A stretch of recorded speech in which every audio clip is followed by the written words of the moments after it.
नमस्कार, जय हिंद साथियों। मैं विवेक औदिच्य आप सभी बच्चा पार्टी का हार्दिक स्वागत, वंदन चंदन और दोस्तों अभिनंदन करता हूं आपके अपने प्लेटफॉर्म टीचर्स एक्सप्रेस पर।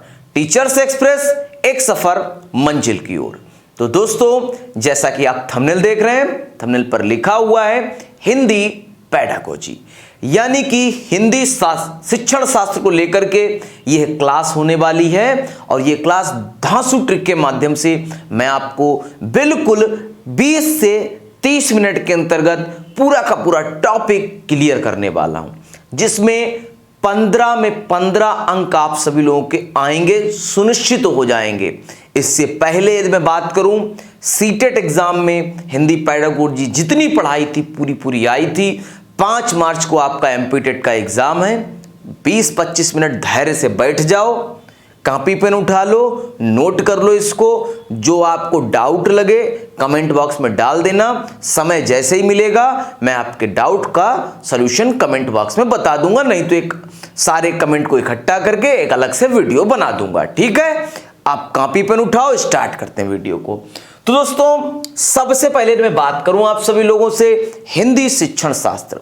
तो हिंदी शिक्षण शास्त्र के दोस्तों कुछ टॉपिक्स हैं। एक कहते हैं ना, इंडेक्स होता है, एक टाइटल है। तो कौन कौन से टॉपिक्स महत्वपूर्ण हैं जो आना तय है, आएगा ही आएगा। लिख लो, मैं लिख के दे रहा हूं आपको कि पेपर में आना तय। ये सारे टॉपिक एग्जाम में आना तय, लिख लो, स्क्रीनशॉट ले लो, पेपर में आएगा। भाषा अधिगम एवं भाषा अर्जन। तो यदि मैं बात करूं, भाषा अधिगम और अर्जन मोस्ट इंपॉर्टेंट टॉपिक आपके एग्जाम में आना ही आना है। शिक्षण सहायक सामग्री, इसको भी पढ़ाऊंगा। 1 नंबर का आपका यहां नहीं आया तो ईवीएस में आ जाएगा, लेकिन टॉपिक सेम है। चाहे ईवीएस में पढ़ लो, चाहे यही मैं आपको पढ़ा दूंगा। ईवीएस, सीडीपी और हिंदी ये कॉमन टॉपिक है, 1 नंबर का आता है। सतत एवं व्यापक मूल्यांकन 5 सितारा टॉपिक, यानी आना तय है। निदानात्मक एवं उपचारात्मक परीक्षण आना तय है, यहां से आएगा ही आएगा। तो ये 3 टॉपिक से आपके 4 नंबर लगभग क्वेश्चन टॉपिक फिक्स हैं। अब मैं बात करूं भाषा कौशल एवं बहुभाषिकता, मोस्ट इंपॉर्टेंट टॉपिक आएगा ही आएगा। भाषा शिक्षण विधियां, भाषा शिक्षण सिद्धांत, और लास्ट में मैं आप सभी लोगों को पढ़ाऊंगा कि वह शब्द जिसको देखते ही आप सही उत्तर तक पहुंच जाएंगे। महत्वपूर्ण टॉपिक्स, यानी कि आप देखो प्रश्न आपको नहीं आ रहा है, आंसर तक आप नहीं पहुंच पा रहे, फिर भी मैं आपको कुछ कीवर्ड्स दे दूंगा। उन कीवर्ड्स को आप लगाएंगे और आप डायरेक्ट पहुंच जाएंगे कहां पर, अपने आंसर की तरफ। चलिए स्टार्ट करते हैं आज की श्रृंखला। ये दोस्तों हिंदी व्याकरण के कुछ टॉपिक्स हैं जो कि आपके एग्जाम में पूछे जाएंगे। एक बार स्क्रीनशॉट ले लीजिए। यदि 5 मार्च तक हमको समय मिला तो मैं जरूर इसको भी कवर करा दूंगा। चलिए, पहला टॉपिक है आपका भाषा अधिगम एवं अर्जन। तो भाषा अधिगम क्या होता है और अर्जन क्या होता है? भाषा अर्जन की यदि मैं बात करूं तो विद्यालय से पूर्व जो भाषा अर्जित की जाती है, साथ ही साथ जो मातृभाषा होती है, वह भाषा अर्जन के अंतर्गत आती है। थोड़ा समझो इसको। देखो, भाषा अधिगम और भाषा अर्जन मैंने टॉपिक लिखा है, लेकिन यदि कोई क्रिया होगी तो सबसे पहले क्या होगा कि पहले कोई भी हो, चाहे मैं हूं और चाहे आप हो, चाहे आपके पिताजी हो, चाहे आपके दादाजी हो, या आप जिसको पढ़ाने जाओगे वह बालक और बालिका हो, ये जो भाषा अधिगम और अर्जन है, हर व्यक्ति में पहले भाषा अर्जन होगी, बाद में भाषा अधिगम होगी। तो भाषा अर्जन का अर्थ क्या होता है? भाषा अधिग्रहण। क्या होता है? अधिग्रहण। भाषा अर्जन का अर्थ होता है भाषा अधिग्रहण। अधिग्रहण मतलब भाषा को ग्रहण करना। अब एक चीज समझो, जैसे कि एक बालक और बालिका है और एक बालक का बड़ा भाई है। बालक के और बालक के बड़े भाई की आयु में 5 वर्ष का अंतर है। बालक के घर पे कोई रिश्तेदार आए, बालक के बड़े भाई ने कहा चरण स्पर्श फूफा जी या नाना जी, ऐसे बोला। तो बालक, जो छोटा बालक था, भाई था, उसने भाषा को देखा कि नाना आए और भैया ने बोला चरण स्पर्श, इसका मतलब कुछ अच्छी चीज होगी, हमको भी बोलना चाहिए। उसने बोला, यानी कि भाषा को क्या किया उसने, अनुकरित किया, अनुकरण किया। तो क्या हो गया, विद्यालय, ऐसी भाषा जो विद्यालय जाने से पूर्व सीखी जाए, ऐसी भाषा जो विद्यालय जाने से पूर्व सीखी जाए, जो अनुकरित की जाए, जो सहज हो, जो स्वाभाविक हो, भाषा अर्जन कहलाती है। कैसे? पापा मम्मी आपस में लड़ रहे थे, बच्चे ने देखा कि मम्मी पापा लड़ रहे हैं, उन्होंने आपस में कुछ शब्द का उच्चारण गलत किया, बच्चे ने अडॉप्ट कर लिया, अनुकरित कर लिया। अब भाई बहन आपस में लड़ रहे हैं, उन्होंने, उस बच्चे ने वही शब्द का प्रयोग किया। इसका मतलब कि बच्चा भाषा को अनुकरित कर रहा है। बच्चे के लिए भाषा सहज है, स्वाभाविक है।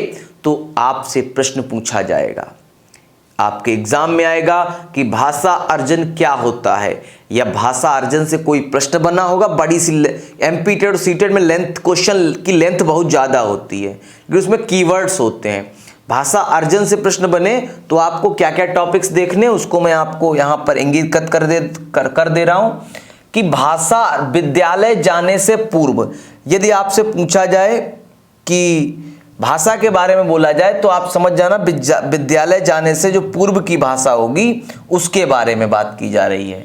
विद्यालय जाने से पूर्व की बात की जा रही है। जो मातृभाषा है उसकी बात की जा रही है। सहज और स्वाभाविकता की बात की जा रही है। व्याकरणिक समझ नहीं होती है। कैसे? व्याकरणिक समझ से यह है कि बच्चे ने अपने भाई से सीखा कि नाना जी चरण स्पर्श।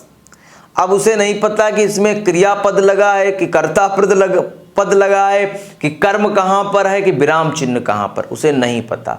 उसने अनुकरित किया, जैसा भाई ने बोला वैसा बोल दिया। अगर भाई गलत बोल देता कि मम्मी चाय खाती हैं, अगर बालक का बड़ा भाई ये बोलता देता कि मम्मी चाय खाती हैं, तो बालक भी वही बोल देता। यानी उसे व्याकरणिक समझ नहीं होती है। भाषा सहज है, स्वाभाविक है, अनुकरित के माध्यम से सीखी जाती है। भाषा अर्जन अनौपचारिक तरीके से सीखी जाती है। अनौपचारिक का मतलब क्या है कि भाषा का जो सीखने का स्तर होता है वो ये नहीं कि विद्यालय हो, पाठ्यक्रम हो, अध्यापक हो, अध्यापिका हो, नहीं। बालक जहां भी रहा, जिस परिवेश में रहा, उससे शब्दों को लिया, शब्दों का चयन किया और अडॉप्ट कर लिया, अनुकरित कर लिया, फिनिश। ये रहा आपका भाषा अर्जन। अब चलते हैं भाषा अधिगम। आएगा पेपर में, आएगा, श्योर आता है पेपर में यहां से, भाषा अधिगम। तो भाषा अधिगम दोस्तों क्या होता है कि विद्यालय जाने के बाद जो भाषा ग्रहण की जाती है, विद्यालय जाने के बाद जो भाषा ग्रहण की जाती है या सीखी जाती है, वह कहलाती है भाषा अधिगम। मेरी बात समझे कि विद्यालय जाने से पूर्व की जो भाषा है वो भाषा अर्जन है, विद्यालय जाने के बाद की जो भाषा है वो भाषा अधिगम है। अधिगम मतलब सीखना, भाषा को सीखना। अब भाषा कहाँ सीखोगे? विद्यालय में जाकर के सीखोगे। मैडम बताएंगी, मास्टरनी बताएंगी, अध्यापक बताएंगे कि देखो योजक नेताजी ने कहा तुम मुझे खून दो मैं तुम्हें आजादी दूंगा, इसलिए इसमें लगा है उद्धरण चिन्ह बच्चा, क्योंकि किसी के कहे हुए कथन को ज्यों का त्यों लिख दिया जाए तो उद्धरण चिन्ह लगता है। बच्चा जो है, बालक बालिकाएं जो हैं, वो ये जाकर के सीखेंगे विद्यालय में जाकर के। बात समझ में आई? आ गई समझ में। भाषा अधिगम को हम द्वितीय भाषा या मानक भाषा के नाम से जानते हैं। जो भाषा अधिगम होती है इसको हम द्वितीय भाषा के नाम से जानते हैं, इसको हम मानक भाषा के नाम से जानते हैं। साथ ही साथ जो भाषा का अधिगम होता है वो प्रयास पर्यंत होता है, यानी कि प्रयास के बाद भाषा आती है। व्याकरणिक नियम भाई साहब आज तक आप गलत कर रहे हो, और लेकिन भाषा बोलने में अपनी विचारों को दूसरे तक प्रस्तुत करने में आज तक आप हर तरीके से आप कर पा रहे हो। चीज समझ में आई आपके, नहीं आई? बोले सर आ गई समझ में। अब बात करते हैं भाषा अधिग्रहण अधिगम व्याकरणिक होता है, अभी भी बताया वही व्याकरणिक होता है। तो टॉपिक क्लियर हुआ कि नहीं? भाषा अर्जन और अधिगम टॉपिक क्लियर हुआ कि नहीं? भाषा अधिगम एवं अर्जन टॉपिक क्लियर हुआ कि नहीं हुआ? बोले सर हो गया, भाषा अधिगम और अर्जन टॉपिक क्लियर हो गया। अब आते हैं दोस्तों नेक्स्ट स्लाइड पर। भाषा अधिगम औपचारिक होती है, ऑफिशियल होती है, जिसमें अध्यापक होते हैं, इसमें पाठ्यक्रम होता है, इसमें विद्यालय व्यवस्था होती है। तो ये इसमें परिस्थितियों का होना आवश्यक है। इसका क्षेत्र क्या है? विद्यालय, शिक्षक और विद्यार्थी। विद्यालय जाने से पूर्व की भाषा मातृभाषा होती है, जिसको हम भाषा अर्जन कहते हैं, और विद्यालय जाने के बाद जो भाषा होती है उसे हम भाषा अधिगम कहते हैं। क्वेश्चन 4 बनेंगे आपके पास। द्वितीय भाषा मानक भाषा कौन सी? भाषा अधिगम। विद्यालय जाने के बाद की भाषा भाषा अधिगम। मातृभाषा आपकी हो गई भाषा अर्जन। एक क्वेश्चन और बनेगा, मैं बोल रहा हूं इस टाइम पर कौन सी भाषा? खड़ी बोली। क्या ये हमारी भाषा अर्जन है? क्या ये मातृभाषा है? नहीं, मैं कन्नौजी बोली बोलता हूं। मैं शाहजहांपुर क्षेत्र से बिलोंग करता हूं और कन्नौजी बोली बोलता हूं। चूंकि खड़ी बोली को मानक भाषा का दर्जा दिया गया है, तो इसलिए हम और आप खड़ी बोली बोलते हैं।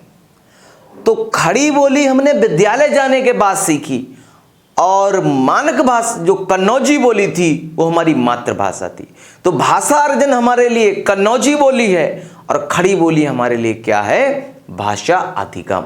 बात समझ में आई? बोले सर आ गई समझ में। इसी तरीके से अंग्रेजी, द्वितीय भाषा अंग्रेजी है, द्वितीय भाषा हिंदी है। चलो, शिक्षण सहायक सामग्री, टीचिंग लर्निंग मटेरियल। तो शिक्षण अधिगम को सरल, टीचिंग लर्निंग को सरल और सहज बनाने के लिए 3 प्रकार की शिक्षण सहायक सामग्रियों का प्रयोग हम लोग करते हैं। कौन कौन सी? एक तो आपका हो गया दृश्य सामग्री, एक आपका हो गया दृश्य श्रव्य सामग्री, और एक आपका श्रव्य सामग्री हो गया। दृश्य सामग्री से मतलब है आप किसी को देख करके आप बालक सीख रहा है तो दृश्य सामग्री, सुन करके बालक सीख रहा है श्रव्य, और सुन और देख दोनों रहा है तो दृश्य श्रव्य सामग्री। आप हमको किस टाइम मोबाइल पर देख रहे होंगे या लैपटॉप पे देख रहे होंगे, तो भाई लैपटॉप मोबाइल पर ऑडियो भी है, वीडियो भी है, तो ये आपका हो गया दृश्य श्रव्य सामग्री। आप जब किताब पढ़ते हो तो वो आपकी हो गई दृश्य सामग्री। अब यदि मेरी स्क्रीन मत देखो, अलग रख दो मोबाइल को, ईयरफोन लगा के बस हमको सुनो, तो क्या हो गया? श्रव्य सामग्री। जैसे टेप रिकॉर्डर, जैसे ग्रामोफोन, जैसे आपका रेडियो, ये आपका क्या हो गया? ये आपका हो गया श्रव्य सामग्री। क्लियर? बोले सर क्लियर। चलो भाई, अब आते हैं दोस्तों, ये भाई वही चीज लिखी हुई है, ग्लोब मानचित्र उदाहरण लिखे हुए, ग्लोब होता है, मानचित्र होता है, ये सब उदाहरण लिखे हुए हैं। श्यामपट हो गया, दृश्य सभ्य सामग्री हो गया, चलो भाई चित्र हो गया। अब आते हैं सतत मूल्यांकन क्या होता है। मोस्ट इंपॉर्टेंट टॉपिक आपकी स्क्रीन पर रहा ये। दोस्तों मूल्यांकन की यदि मैं बात करूं तो एनसीएफ 2005 2 तरीके के मूल्यांकन के बारे में वकालत करता है। कहता है कि सबसे अच्छा मूल्यांकन है तो सतत एवं व्यापक मूल्यांकन है। तो बोले सर हम भी यही देख रहे हैं, आप यदि PYQ प्रीवियस ईयर क्वेश्चंस लगाते हैं तो सर यही हमको भी देखने को मिलता है कि सतत व्यापक मूल्यांकन आंसर सही हो रहा है। तो सर समझा दीजिए इसको। चलो समझाते हैं। मूल्यांकन की एक ऐसी व्यवस्था जिसमें मूल्यांकन निरंतर, सतत मतलब निरंतर, मूल्य और अंक, मूल्यांकन का संधि विच्छेद करेंगे तो बन जाएगा मूल्य और अंकन। यदि किसी वैल्यूज का, यदि किसी व्यक्ति की वैल्यूज का निरंतर रूप से मूल्यांकन किया जाए तो बच्चा पार्टी वह कहलाता है सतत मूल्यांकन। परिभाषा क्या बनती है? कि पठन पाठन की क्रिया के साथ यदि कोई मूल्यांकन निरंतर रूप से लगातार होता रहता है तो उसे हम कहते हैं सतत मूल्यांकन, और इस व्यवस्था को हम कहते हैं सतत मूल्यांकन। सतत मूल्यांकन में दोस्तों बालक के मूल्यांकन के 3 पक्ष होते हैं, ज्ञानात्मक पक्ष होता है, भावात्मक पक्ष होता है और क्रियात्मक पक्ष होता है। इस तीनों पक्षों में से किसी एक पक्ष का यदि मूल्यांकन किया जा रहा हो तो उसे हम कहते हैं क्या? उसे हम कहते हैं सतत मूल्यांकन। वहीं दोस्तों यदि मैं बात करूं व्यापक मूल्यांकन को लेकर के, तो एक ऐसा मूल्यांकन कि वह तरीका, वह व्यवस्था जिसमें पठन पाठन की क्रिया के साथ लगातार मूल्यांकन होता रहता है, उसे हम व्यापक मूल्यांकन कहते हैं। बोले सर सतत और व्यापक में फिर अंतर क्या? सतत मूल्यांकन संज्ञानात्मक, भावात्मक और कौशलात्मक में से किसी एक पक्ष का यदि मूल्यांकन हो रहा हो तो उसे हम कहते हैं व्यापक मूल्यांकन। यदि तीनों पक्षों में से किसी एक पक्ष का मूल्यांकन हो रहा हो तो हम कहेंगे उसे सतत मूल्यांकन, और तीनों पक्षों का यदि मूल्यांकन हो रहा हो संज्ञानात्मक, भावात्मक और कौशलात्मक, या हम कहें कि बालक का ऐसा मूल्यांकन जो पठन पाठन की क्रिया निरंतर चलता रहे और संपूर्ण तरीके से मूल्यांकन किया जाए तो उसे हम कहेंगे व्यापक मूल्यांकन। चलिए भाई, लिखा भी है सतत मूल्यांकन किसी एक पक्ष का होता है और संज्ञानात्मक कुछ मूल्यांकन व्यापक स्तर पर होता है। संज्ञानात्मक, भावात्मक, क्रियात्मक, कौशलात्मक छात्रों की विकास सीमा निर्धारित करने जो तरीका उपयुक्त होता है उसे सतत मूल्यांकन कहते हैं। सतत मूल्यांकन, सतत एवं व्यापक मूल्यांकन के प्रश्नोत्तरी विधि के द्वारा शिक्षार्थियों को में सीखने की जिज्ञासा उत्पन्न की जाती है। प्रश्नोत्तरी विधि के द्वारा शिक्षार्थियों में सीखने की जिज्ञासा को हम लोग क्या करते हैं? उत्पन्न करते हैं। सीखने की जिज्ञासा को हम लोग उत्पन्न करते हैं सतत एवं व्यापक मूल्यांकन के द्वारा। चलिए भाई, अब यदि मैं बात करूं आप सभी लोगों से कि निदानात्मक परीक्षण, निदानात्मक परीक्षण एवं उपचारात्मक परीक्षण क्या होता है? तो निदानात्मक से चला बना दोस्तों निदान। तो निदान पहचान करना या पता करना, बालकों की आवश्यकताओं को ढूंढना निदानात्मक परीक्षण एवं उपचारात्मक परीक्षण कहलाता है। बालकों की समस्याओं को पहचान करना, पता करना और बालकों की आवश्यकताओं को ढूंढना कहलाता है निदानात्मक परीक्षण। क्या कहलाता है? निदानात्मक परीक्षण। निदान के तरीके क्या कहते? मोस्ट इंपॉर्टेंट है, 5 सितारा टॉपिक है बच्चा पार्टी, इसको स्किप मत करना। ये जो टॉपिक है 5 सितारा टॉपिक है। बालक के पहचान करना, पता करना और बालकों की आवश्यकताओं को ढूंढना कहलाता है निदान। और निदान के तरीके दोस्तों कौन से होते हैं? लिखित परीक्षा, मौखिक परीक्षा, वस्तुनिष्ठ परीक्षा या साक्षात्कार के द्वारा। निदान के तरीके कौन कौन से? लिखित परीक्षा, मौखिक परीक्षा और आपका वस्तुनिष्ठ परीक्षा और साक्षात्कार परीक्षा, ये निदान के तरीके होते हैं। बात समझ में आई? निदान के तरीके कौन कौन से? लिखित परीक्षा, ये दोस्तों परीक्षा सब में गलत लिखा हुआ है, परीक्षा इस तरीके से ना लिख करके इस तरीके से लिखा जाता है, ठीक है।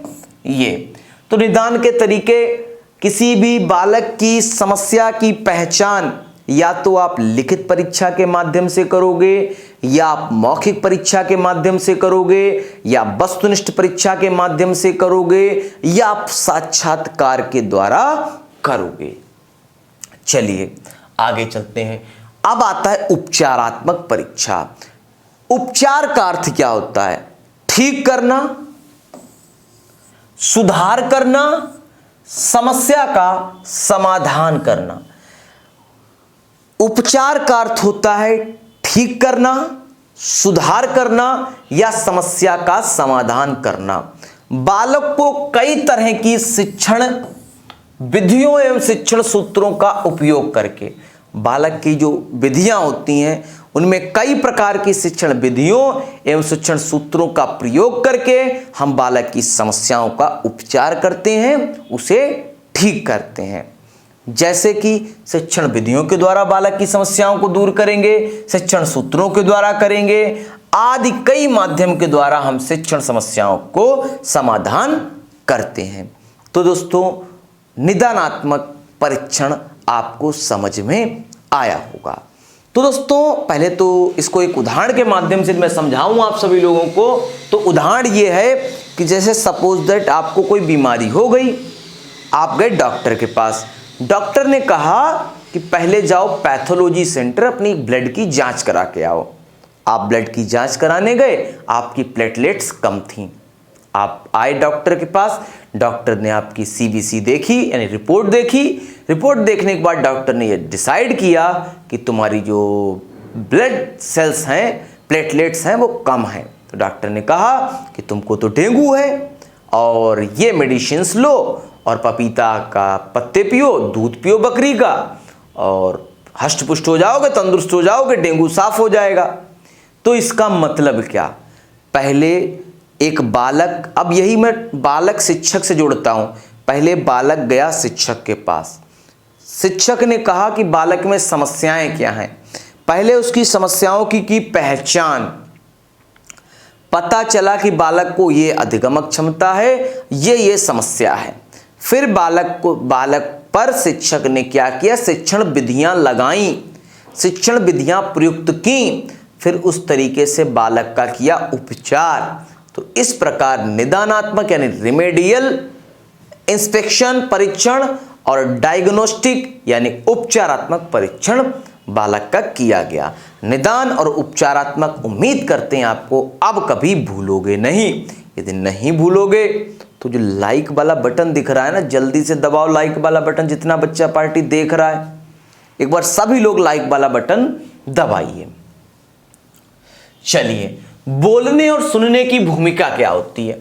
भाषा की बोलने और सुनने के अंतर्गत निम्नलिखित बिंदुओं के लिए अति महत्वपूर्ण होती है। जैसे मैं कहूं बोलना, जैसे मैं बोल रहा हूं और आप सुन रहे हैं, यह किस लिए महत्वपूर्ण है? इसका कारण पेपर में पूछा जाता है, एग्जाम में आएगा कि बोलना और सुनना किस लिए महत्वपूर्ण है। तो भाषा को अभिव्यक्त करने के लिए, यानी कि मैं हिंदी व्याकरण को आपके सामने क्या कर रहा हूं, हिंदी पेडागोजी को आपके सामने क्या कर रहा हूं, अभिव्यक्त कर रहा हूं, प्रेजेंट कर रहा हूं, रिप्रेजेंट कर रहा हूं। तो भाषा को अभिव्यक्त करने में, साथ ही साथ भाषा का शुद्ध उच्चारण में, भाषा को सरलीकरण करने में, भाषा को शुद्ध उच्चरित करने के लिए हम बोलने कौशल को और सुनने कौशल की भूमिका का निर्वहन करते हैं। साथ ही साथ अपनी बात की दूसरों तक पहुंचाने में, अपनी बात को दूसरों तक पहुंचाने में हम लोग करते हैं क्या? भाषा का बोलने और सुनने की भूमिका होती है। तो दोस्तों कैसी लग रही है हिंदी पेडागोजी? उम्मीद करते हैं आपको हिंदी पेडागोजी बहुत अच्छी लग रही होगी। यदि हिंदी पेडागोजी बहुत अच्छी लग रही है तो दोस्तों अभी आपके बचे हुए हैं, बहुत ढेर सारे टॉपिक बचे हुए हैं। ढेर सारे टॉपिक की मैं बात करूं आप सभी लोगों से, तो अभी तो आपका एक ऐसा टॉपिक बचा हुआ है जिससे 5 नंबर का फिक्स है आना। कौन कौन सा? भाषा कौशल एवं बहुभाषिकता 5 नंबर का आता है। यदि मैं संस्कृत और आपका हिंदी मिला लूं, यदि मैं इंग्लिश और हिंदी मिला लूं, 5 नंबर का आएगा। 2 नंबर का ये भी आता है और 1 नंबर का ये भी आता है। और पॉजिटिव निगेटिव टैग वर्ड भी आपको पढ़ाने हैं। तो कितना अभी बाकी है? 5 2 7 1 8। और ये तो जान है यार, ये पूरा क्या है, पूरे टॉपिक का, पूरी हिंदी पेडागोजी का, हिंदी शिक्षण शास्त्र का निचोड़ है। तो अभी इतना टॉपिक बचा हुआ है। दोस्तों ये कब मिलेगा? ये आपको मिलेगा नेक्स्ट वीडियो में, एक नेक्स्ट सेशन में मिलेगा। तो दोस्तों नेक्स्ट वीडियो में, नेक्स्ट सेशन में आपको पाने के लिए, ये वीडियोस पाने के लिए करना क्या होगा? चैनल को दोस्तों क्या करना होगा? सब्सक्राइब करना होगा। सब्सक्राइब करना होगा दोस्तों। क्यों करना होगा दोस्तों? क्योंकि जब आप सब्सक्राइब करेंगे और नोटिफिकेशन बेल आइकन होता है, उस पर ऑल वाले पे क्लिक कर देंगे, उस पर नोटिफिकेशन बेल दबा देंगे और ऑल वाले पे क्लिक कर देंगे, तो जो मैं वीडियोस डालता रहता हूं उसकी लिंक आप तक पहुंचती रहेगी। ठीक है, मैं पढ़ाने को इसमें ही आपको सारा टॉपिक फिनिश कर देता दोस्तों, क्योंकि अभी एक आवश्यक कार्य हमको कहीं जाना पड़ रहा है। तो नेक्स्ट वीडियो में इसको कवर कराएंगे। और दोस्तों मैप की आपको एक क्लास मिलने वाली है, एक ट्रेन की क्लास मिलने वाली है, और एक आपको क्लास मिलने वाली है क्लॉक की क्लास मिलने वाली है। साथ ही साथ मैथ पेडागोजी संपूर्ण मिलने वाली है। संस्कृत पेडागोजी तो मैंने करा ही दी, लेकिन उसके प्रैक्टिस क्वेश्चंस कराने हैं। तो दोस्तों सभी लोग जुड़ेंगे श्रृंखलाओं के साथ, इस चैनल के साथ। यदि वीडियो पसंद आ रही हो तो वीडियो को लाइक करिए, बेल आइकन को प्रेस करिए। मिलते हैं एक नेक्स्ट वीडियो के साथ, एक नेक्स्ट टॉपिक के साथ। तब तक के लिए धन्यवाद। जय हिंद। स्वस्थ रहिए, मस्त रहिए और व्यस्त रहिए।